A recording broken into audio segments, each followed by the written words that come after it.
Oke, mari kita langsung terjun ke materi yang sudah Anda siapkan untuk kita bahas kali ini ya. Kita punya beberapa kutipan dari sebuah karya yang, cukup monumental ini dalam teologi, yaitu Outlines of Theology oleh A.A. Hodge. Ini bukan bacaan ringan kan ya? Hahaha, jelas bukan? Sumber kita ini adalah bagian dari buku teks teologi sistematis, dari tradisi Reformed ya. Betul sekali. Sangat kental reformnya. Jadi misi kita di sini adalah mencoba membongkar bagaimana Hodge ini menyusun kerangka berpikirnya. Mencoba menjawab pertanyaan-pertanyaan paling dasar soal Tuhan, soal wahyu, iman gitu ya. Iya, Anggap saja kita lagi melihat cetak biru pemikiran teologi Reformed klasik ala Hodge. Dia menyajikannya dengan sangat logis, terstruktur rapi, walau mungkin ya bahasanya terasa agak berat atau akademis. memang khas tulisan teologi abad ke-19. Siap. Mari kita telusuri bersama. Siap. Betul sekali apa yang Anda bilang tadi. Memahami struktur seperti ini tuh penting loh. Karena Hodge ingin menunjukkan sesuatu yang menurut saya mendasar. Teologi itu bukan sekedar kumpulan pendapat pribadi yang bisa ya berubah-ubah gitu aja. Jadi bukan soal selera ya? Bukan. Bagi dia ini adalah semacam ilmu, sebuah disiplin yang punya logika dan keteraturan internal. Nah, buat Anda, para pendengar, melihat kerangka ini tuh bisa membantu memahami gimana berbagai keyakinan atau doktrin itu saling terkait. Oh, jadi kayak lihat sambungan-sambungannya gitu? Persis. Seperti melihat bagaimana fondasi, tiang, dan atap sebuah bangunan itu saling menopang, bukan cuma tumpukan batu bata acak. Ini tentang melihat ya gambaran besarnya lah. Saya suka analogi bangunan itu. Oke, jadi mari kita mulai dari fondasinya. Kenapa sih Hodge merasa perlu repot-repot nyusun teologi secara sistematis begini? Apa urgensinya? Pertanyaan bagus. Dari kutipan yang Anda berikan, dia punya beberapa alasan kuat. Salah satunya, katanya, dengan menjelaskan hubungan antar kebenaran, kita justru bisa lebih paham sifat asli kebenaran itu sendiri. Mirip kayak, kalau kita paham cara kerja komponen mesin, kita jadi lebih ngerti fungsi mesin itu secara keseluruhan kan? Tepat, analoginya pas itu. Dan dia juga menambahkan bahwa pendekatan sistematis ini punya manfaat lain. Katanya bisa memperluas cara kita berpikir, mendorong kita untuk ya belajar lebih luas lagi. Maksudnya gimana tuh? Ini semacam penangkal agar kita tidak terlalu terpaku pada satu bidang ilmu saja, lalu kebablasan menganggap bidang itu bisa menjawab segalanya. Hodge sepertinya ingin menjaga semacam keseimbangan intelektual gitu. Biar kita nggak menyembah satu cabang ilmu dan melupakan yang lain. Oke, masuk akal. Biar nggak picik ya. Bisa dibilang begitu. Nah, dari pemikiran itu, Hodge lalu mengidentifikasi beberapa pertanyaan kunci yang jadi mesin penggerak seluruh bangunan teologinya. Pertanyaan-pertanyaan ini yang pada dasarnya membentuk struktur pembahasannya kan? Betul, itu jadi kerangkanya. Secara garis besar, pertanyaannya adalah: 1. Apakah Tuhan itu benar-benar ada? 2. Kalau ada, apakah dia pernah bicara atau menyatakan dirinya pada manusia? Wahyu ya. 3. Kalau dia bicara, apa sih yang dia katakan? Dan 4. Bagaimana orang-orang di masa lalu memahami perkataannya itu dan mencoba menerapkannya dalam hidup dan komunitas mereka. Ini kayak kerangka dasar untuk sebuah investigasi besar ya? Persis. Dan dari pertanyaan-pertanyaan fundamental ini, Hodge kemudian merancang struktur atau pembagian ilmu teologi. Dia melihatnya sebagai satu sistem yang saling mendukung. Ada yang dia sebut ilmu-ilmu bantu. Ini semacam alat-alat kerja. Alat kerja maksudnya. Ya kayak filsafat, ilmu sejarah, bahasa-bahasa asli Alkitab, Ibrani, Yunani, juga arkeologi Alkitab. Semua ini penting sebagai persiapan dan pendukung analisis teologis. Jadi semacam toolkit sebelum mulai membangun rumah tadi ya? Menyiapkan palu, paku, meteran gitu. Bisa dibayangkan seperti itu, metafora yang bagus. Setelah punya alat, baru masuk ke apologetika. Ini cabang yang langsung mencoba menjawab dua pertanyaan pertama tadi. Apakah Tuhan ada, dan apakah dia sudah berbicara? Oh, jadi ini bagian pembuktian awalnya gitu. Kurang lebih begitu. Tugasnya memberi pembelaan atau argumen rasional untuk dasar-dasar iman itu. Kemudian ada teologi eksegetis. Fokusnya di sini adalah menggali teks wahyu ilahi itu sendiri, mencoba menentukan kata-kata aslinya. Ipsissima verba ya istilahnya. Nah, iya ipsissima verba istilah teknisnya. Dan menafsirkannya dengan hati-hati sesuai konteksnya. Oke, jadi setelah perkakas siap, bukti dasar ada, dan teksnya sudah digali maknanya, barulah masuk ke inti bangunannya, teologi sistematis. Betul sekali. Ini bagian yang nyusun semua hasil galian tadi, jadi satu sistem pemikiran yang utuh, konsisten, lalu menjelaskan dan mempertahankannya. Ini jantungnya kan? Di sini semua kepingan puzzle coba disatukan. Tepat sekali. Disinilah gambaran besar tadi coba dirangkai secara koheren. Setelah itu ada teologi praktis. Ini lebih ke penerapan. Bagaimana prinsip-prinsip teologi tadi bisa memandu kehidupan orang Kristen sehari-hari. Oh, aplikasinya ya? Iya, termasuk dalam hal menyebarkan keyakinan mereka dan membimbing orang lain. Terakhir, ada teologi historis. Ini melihat ke belakang. Bagaimana pemahaman doktrin, cara ibadah, dan bentuk gereja itu berkembang sepanjang sejarah. Jadi lihat perjalanannya gitu ya? Iya. Bahkan Hodge memasukkan studi tentang agama-agama lain di sini untuk melihat apa yang bisa dipelajari tentang sifat manusia dan karya Tuhan dalam sejarah secara lebih luas. Yang menarik buat saya, dari penjelasan Anda, Hodge tampak sangat menekankan bahwa semua bagian ini saling terkait loh. Gak ada pemisahan kaku. Justru itu intinya. Bahkan filsafat yang sering dianggap musuh iman, justru dianggap sebagai alat bantu yang penting. Rasanya dia tidak melihat ada pertentangan inheren antara iman dan akal dalam kerangka berpikirnya ini. Betul. Justru itu salah satu poin pentingnya. Dia melihat semua disiplin ini sebagai bagian dari satu kesatuan usaha untuk memahami Tuhan dan dunianya secara lebih utuh. Oke, kalau begitu mari kita masuk ke pertanyaan paling dasar yang diajukan Hodge. Apakah Tuhan itu ada? Ini kan fondasi dari segalanya. Bagaimana dia mendekati ini? Pendekatannya menarik. Hodge, seperti yang Anda tunjukkan dari kutipannya, tidak berpendapat kalau ide tentang Tuhan itu sudah jadi-jadi begitu saja di kepala kita sejak lahir. Bukan innate dalam anti gambaran lengkap gitu ya? Benar. Bukan berarti kita lahir sudah punya gambar Tuhan yang detail di otak. Tapi lebih seperti kita punya kapasitas atau kecenderungan alami untuk mengenali keberadaannya ketika kita melihat bukti-bukti di sekitar kita dan di dalam diri kita. Kayak radar bawaan gitu. Nah, iya. Semacam radar bawaan yang aktif saat menangkap sinyal tertentu. Lalu Hodge membahas beberapa argumen klasik untuk mendukung keberadaan Tuhan ini. Argumen pertama yang cukup terkenal adalah argumen kosmologis. Atau gampangnya, argumen dari sebab pertama ya. Iya, itu yang paling dasar mungkin. Ide dasarnya begini, setiap perubahan atau kejadian di alam semesta ini pasti butuh sebab yang cukup untuk menimbulkannya. Hodge anggap ini penalaran sebab akibat yang intuitif, semua orang ngalamin lah. Benar, itu asumsi dasar kita berpikir sehari-hari. Nah, karena alam semesta ini penuh dengan perubahan dan kejadian, maka alam semesta secara keseluruhan juga pasti punya sebab. Dan sebab paling awal ini haruslah sesuatu yang ada di luar alam semesta itu sendiri.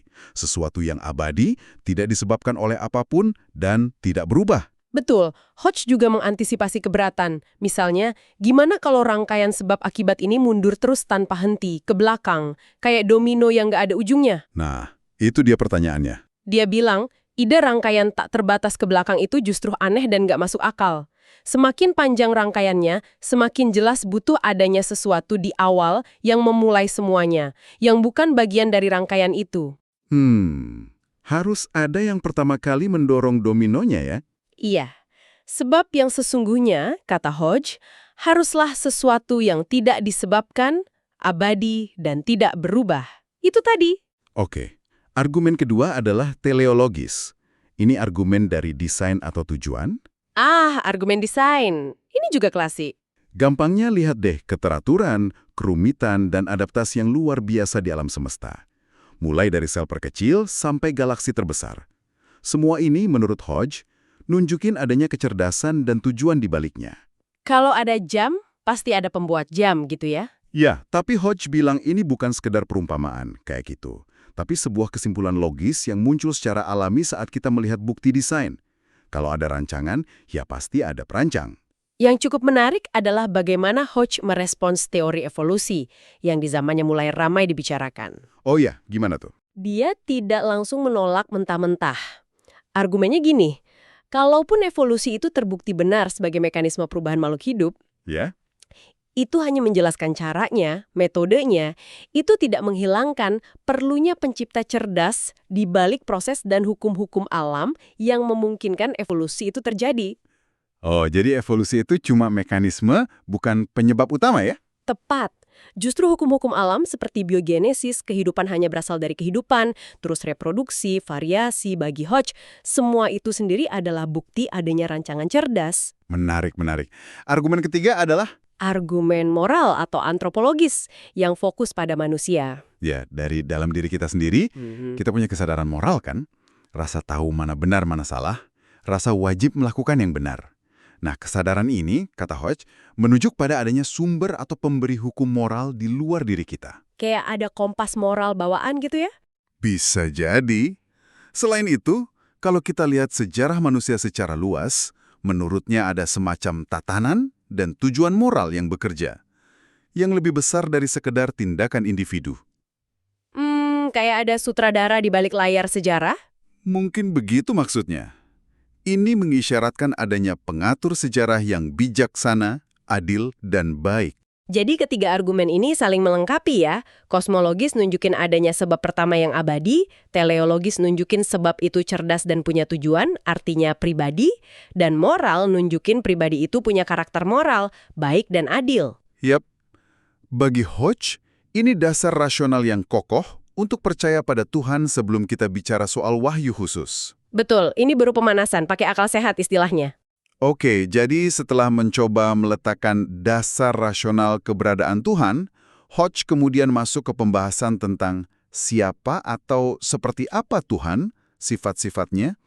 Tapi ada catatan penting di awal ya, semacam disclaimer. Iya, ini penting banget. Hodge sangat menekankan keterbatasan kita sebagai manusia. Kita tidak akan pernah bisa memahami Tuhan sepenuhnya. Dia itu tak terselami. Incomprehensible istilahnya. Nggak bakal muat di otak kita gitu ya. Haha, kira-kira gitu. Tapi, apa yang dia pilih untuk nyatakan tentang dirinya itu benar dan bisa kita pegang. Makanya kita harus hati-hati. Jangan sampai membayangkan Tuhan seperti manusia dengan segala keterbatasan fisik atau emosionalnya. Itu namanya antropomorfisme yang nggak pantas. Baik, dengan catatan penting itu, mari kita lihat beberapa sifat kunci Tuhan yang dibahas Hodge. Yang pertama, Tuhan itu roh. Iya, mengacu pada Yohanes 4:24. Artinya, dia bukan materi, tidak bisa dilihat, dan tidak terikat oleh ruang fisik. Lalu ada kekekalan, eternity. Tuhan itu tidak punya awal dan tidak punya akhir. Betul. Dia tidak mengalami waktu seperti kita, yang berurutan dari masa lalu ke masa depan. Bagi Tuhan, semuanya seolah sekarang. Wah, di mana tuh bayanginnya? Sulit ya? Ini juga berarti esensi dan rencananya itu tidak berubah, immutable. Konsep ini penting untuk memahami bahwa Tuhan itu bisa diandalkan, dia konsisten. Berikutnya, kemahahadiran, immensity, omnipresence. Wah, ini konsep yang agak bikin pusing juga ya kalau dibayangin. Aha, iya, ini salah satu yang paling abstrak mungkin. Hodge menjelaskannya begini, seluruh esensi Tuhan yang tidak bisa dibagi-bagi hadir secara penuh di setiap titik di alam semesta yang tak terbatas ini pada setiap saat. Bukan berarti sebagian Tuhan di sini, sebagian di sana ya? Bukan. Tapi seluruh dirinya ada di mana-mana secara utuh. Coba bayangkan saja itu. Memang butuh iman untuk menerimanya. Lanjut ada kemahatauan omniscience. Tahu segalanya ya? Tahu segalanya. Pengetahuan Tuhan itu total, mencakup segalanya. Dia tahu semuanya secara serentak, nggak perlu belajar atau mengingat kayak kita. Dia tahu esensi segala sesuatu, secara langsung, bukan hanya dari luar. Pengetahuannya sempurna, mencakup masa lalu, kini, dan masa depan dalam satu pandangan utuh. Wow. Hodge di sini menolak gagasan yang disebut scientia media, yang intinya bilang Tuhan tahu masa depan karena melihat apa yang akan dipilih makhluk bebas. Oh, jadi bukan karena ngintip. Bukan. Hodge lebih menekankan bahwa Tuhan tahu karena dia berdaulat penuh atas segala sesuatu, termasuk apa yang akan terjadi. Pengetahuannya itu berdasarkan ketetapannya. Kemudian, kemahakuasaan omnipotence. Kuasanya nggak terbatas. Kudus dan benar, atau sesuatu yang secara logika nggak mungkin, kontradiktif. Dia nggak bisa berdosa, nggak bisa bohong, nggak bisa bikin batu yang terlalu berat untuk dia angkat. Karena itu pertanyaan yang secara logika keliru. Oke, paham. Ada juga tentang kehendak Tuhan, will. Hodge membedakan dua aspek, Penting ini. Apa aja tuh? Pertama, kehendak dekretif atau rahasia, ini menyangkut rencana kedaulatannya yang pasti akan terjadi, apapun yang terjadi, yang tersembunyi bagi kita. Kedua, kehendak preseptif atau yang dinyatakan, ini adalah perintah-perintahnya dalam Alkitab tentang apa yang benar dan salah, yang harus kita lakukan, yang kita tahu. Nah, ini sering bikin bingung kan? Kadang kayak bertentangan. Iya, kelihatannya begitu. Tapi kata Hodge, keduanya ini tidak bertentangan dalam diri Tuhan. Meskipun kadang apa yang dia perintahkan, misal jangan membunuh, berbeda dengan apa yang dia izinkan terjadi dalam kedaulatannya, misal terjadinya pembunuhan. Ini misteri kedaulatan Tuhan, tapi bukan kontradiksi bagi Hodge. Lalu keadilan, justice. Ada keadilan absolut, yaitu kesempurnaan moral dalam diri Tuhan sendiri. Dan ada keadilan relatif, yaitu bagaimana dia bertindak adil terhadap ciptaannya. Hodge menekankan bahwa keadilan yang menghukum, vindikatif, itu bagian penting dari sifat Tuhan ya. Betul. Dia menolak ide bahwa hukuman itu tujuannya cuma untuk mencegah kejahatan atau memperbaiki pelaku. Menurutnya, tujuan utama hukuman dari Tuhan adalah karena kejahatan itu memang pantas dihukum, untuk menegakkan keadilannya. Ini poin penting dalam teologi Reformed. Keadilan menuntut hukuman. Iya, ini berkaitan erat dengan sifat berikutnya, kebaikan atau kasih karunia. Goodness benevolence. Tuhan itu sumber segala kebaikan, dan dia menghendaki kebahagiaan ciptaannya. Tapi sejauh itu konsisten dengan tujuan utamanya, yaitu kemuliaannya sendiri dan kebaikan moral ciptaan. Lalu gimana dengan adanya dosa dan penderitaan di dunia? Ini kan pertanyaan klasik. Nah, Hodge mengakui ini misteri yang sulit dipecahkan akal kita sepenuhnya. Tapi dia yakin izin Tuhan atas kejahatan itu tetap dalam kendalinya yang bijaksana dan adil. Dan pada akhirnya akan dipakai untuk mendatangkan kemuliaan yang lebih besar baginya. Ini butuh keyakinan iman yang kuat. Terakhir dalam daftar singkat kita, ada kebenaran. Ini artinya Tuhan itu setia pada dirinya sendiri, pada firman-Nya dan pada janji-janjinya. Dia tidak mungkin berbohong atau mengingkari janji. Dia konsisten dan dapat dipercaya sepenuhnya. Fondasi kepercayaan kita ya. Betul. Memahami sifat-sifat ini, meskipun pemahaman kita terbatas, memberi kita gambaran tentang siapa Tuhan yang disembah dalam tradisi ini. Gambaran ini didasarkan pada apa yang Hodge yakini sebagai penyataan diri Tuhan sendiri. Nah, ini langsung nyambung ke pertanyaan berikutnya. Bagaimana kita bisa tahu semua ini? Tadi sempat disinggung argumen rasional, tapi Hodge juga menekankan bahwa akal saja tidak cukup ya.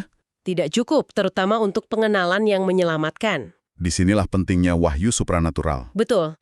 Dan bagi Hodge, seperti dalam tradisi Protestan pada umumnya, wahyu supranatural utama itu adalah kitab suci, Alkitab, Perjanjian Lama dan Perjanjian Baru. Dia meyakini bahwa Alkitab ini diinspirasikan atau diilhami oleh Tuhan, sehingga merupakan firman Tuhan bagi manusia. Konsekuensinya besar banget itu. Kalau Alkitab itu firman Tuhan yang diinspirasikan. Maka dia menjadi standar tertinggi yang tidak bisa salah, infalibel, dan punya otoritas penuh otoritatif untuk iman dan kehidupan orang percaya. Berarti Alkitab jadi satu-satunya sumber dan tolok ukur final untuk teologi Kristen, menurut Hodge. Tepat. Ini menempatkan Alkitab di atas sumber otoritas lain seperti tradisi gereja atau bahkan akal manusia sebagai hakim terakhir. Sola Scriptura. Oke, dia membandingkan ini dengan pandangan lain kan? Iya, dia kontraskan.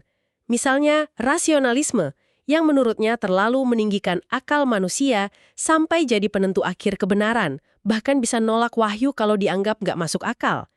Di sisi lain, dia mengkritik pandangan Katolik Roma, setidaknya versinya dia, yang menambahkan tradisi lisan yang tak tertulis dan otoritas mengajar gereja, magisterium, sebagai sumber otoritas yang setara dengan Alkitab. Jadi bagi Hodge, Alkitab saja. Titik. Alkitab saja yang jadi standar tertinggi dan final. Terkait hal ini, Hodge juga menegaskan konsep yang penting dalam Protestantisme, keperspikuan atau kejelasan Alkitab. Maksudnya apa ini? Apa berarti semua ayat Alkitab gampang dimengerti? Bukan begitu. Bukan berarti nggak ada bagian yang sulit sama sekali. Maksudnya adalah pesan-pesan inti Alkitab yang menyangkut keselamatan itu cukup jelas. Bisa dipahami oleh orang percaya biasa yang membaca dengan tulus dan dibantu oleh Roh Kudus. Jadi nggak perlu ahli khusus untuk ngerti jalan selamat. Nggak perlu ada lembaga penafsir khusus yang dianggap tidak bisa salah seperti magisterium dalam pandangan Katolik untuk memahami jalan keselamatan. Alkitab itu ditujukan untuk semua orang percaya. bukan hanya kaum terpelajar atau rohaniwan. Tentu ada bagian yang sulit, tapi inti pesannya jelas. Lalu, bagaimana Tuhan memastikan Alkitab ini benar-benar firman-Nya? Disinilah masuk konsep inspirasi. Gimana Hodge menjelaskannya? Nah, ini krusial.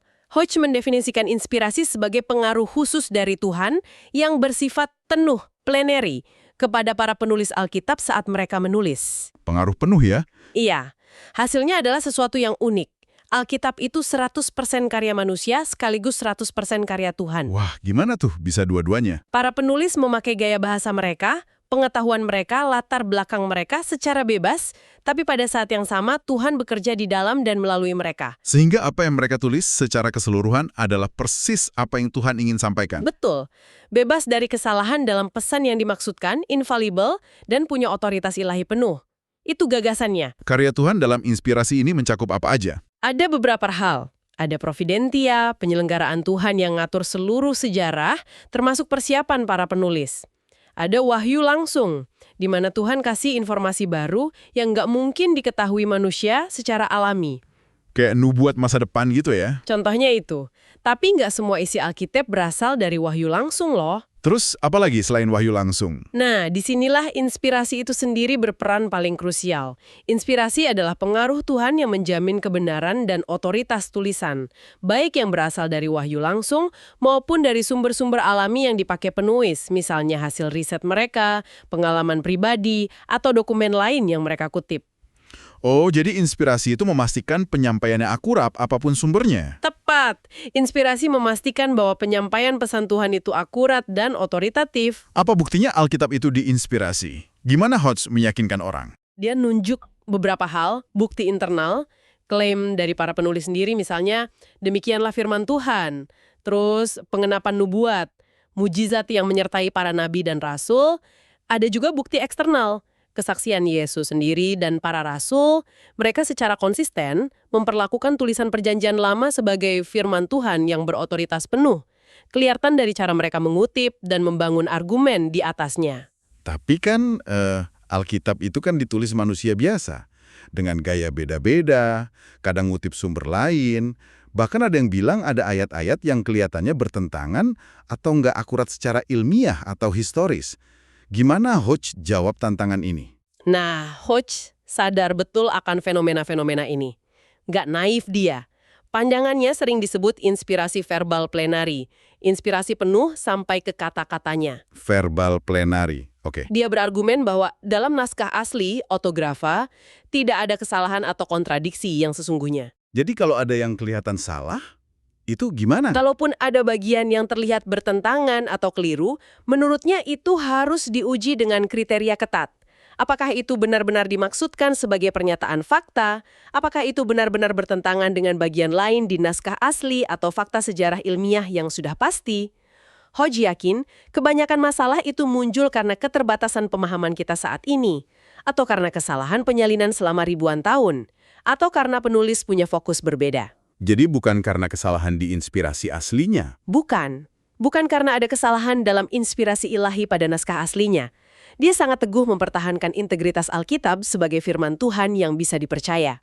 Jadi kita sudah menjelajahi kerangka berpikir A.A. Hodge yang, cukup kompleks tapi terstruktur banget ya. Rapi sekali memang. Mulai dari pertanyaan paling dasar tentang keberadaan Tuhan, lalu sifat-sifatnya yang luar biasa itu, sampai pada bagaimana dia dipercaya telah menyatakan dirinya melalui Alkitab yang diinspirasikan secara ilahi, yang kemudian jadi satu-satunya panduan tertinggi iman. Betul. Intinya, pendekatan Hodge ini sebagai representasi teologi reform klasik adalah sebuah upaya besar untuk membangun pemahaman iman Kristen yang nggak cuma didasarkan pada keyakinan semata. Tapi juga didukung penalaran logis ya. Iya, didukung oleh penalaran yang logis, terstruktur rapi, dan yang paling penting menurutnya, setia pada otoritas Alkitab sebagai wahyu ilahi.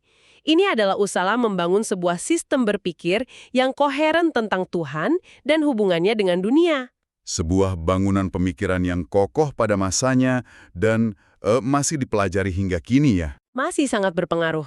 Dan ini mungkin bisa jadi bahan perenungan untuk Anda para pendengar di zaman kita sekarang yang penuh dengan informasi simpang siur, beragam pandangan, dan seringkali skeptisisme terhadap klaim kebenaran absolut. Di zaman yang serba cair ya. Betul. Nah, apakah pendekatan yang begitu sistematis, logis, dan terstruktur rapi seperti yang ditawarkan Hodge ini masih punya nilai? Apakah